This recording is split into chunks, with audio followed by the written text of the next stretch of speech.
Deus, no início dos tempos, a humanidade olhou para o céu e perguntou se estamos sozinhos no universo. Desde então, jornais, filmes sempre mostram casos de abduções e contatos extraterrestres que fogem da realidade, fazendo se perguntar se estamos sozinhos no universo. E se não estamos, quem são esses seres? Bem, confere agora 5 casos de contatos extraterrestres.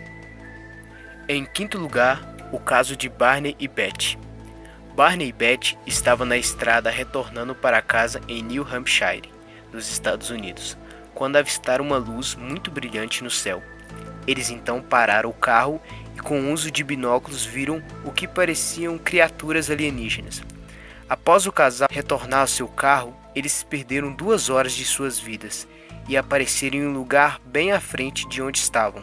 O vestido de Beth foi rasgado e os sapatos de Barney estavam roçados.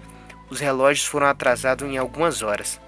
Depois disso, eles procuraram médicos e jornais para relatar o que havia ocorrido, mas nunca encontraram uma explicação lógica a não ser que existiam seres alienígenas.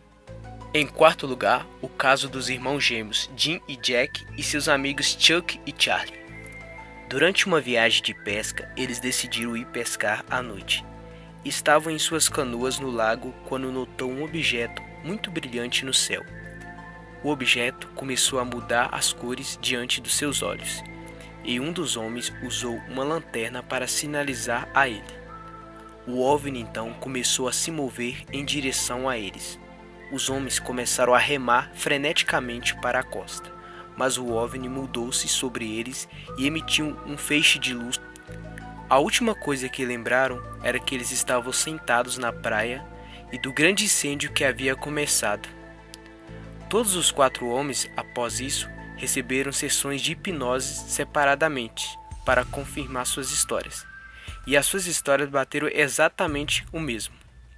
Eles ficaram capazes também de desenhar imagens surpreendentemente precisas das salas de exames dos alienígenas e de instrumentos utilizados pelos alienígenas.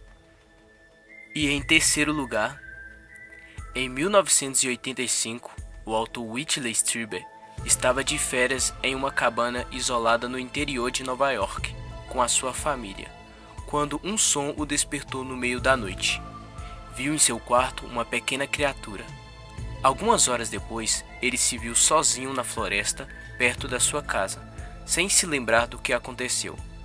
Com a ajuda de uma hipnoterapia, Stiller finalmente recuperou suas memórias de ser levado por uma espécie de nave e sondado pelo ânus e pelo cérebro com um instrumento longo e fino. A experiência de Stiller acabaria por levá-lo a iniciar um grupo de apoio às vítimas e escrever um livro best-seller sobre abdução alienígena.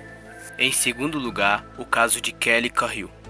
A australiana Kelly Cahill afirma ter passado por uma experiência de abdução alienígena, enquanto ela e sua família estavam dirigindo para casa.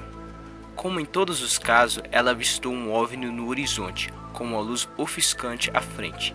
Depois do pânico inicial, ao notar um segundo carro, ela e seu marido simplesmente continuaram a sua viagem para casa com os 3 filhos. Ao voltar para casa, Kelly percebeu que tinha perdido um bom pedaço de tempo e o seu relógio estava atrasado. Conforme o tempo passou, Kelly começou a se lembrar de coisas nada naturais, como procedimentos médicos e criaturas assustadoras e horripilantes. Ela e seu marido relataram o mesmo problema e descobriram que seus filhos também tiveram os mesmos pesadelos. E em primeiro lugar, o caso de Travis Walton. Na década de 70, o madeireiro Travis Walton, conforme relatos, simplesmente desapareceu enquanto estava com 5 amigos.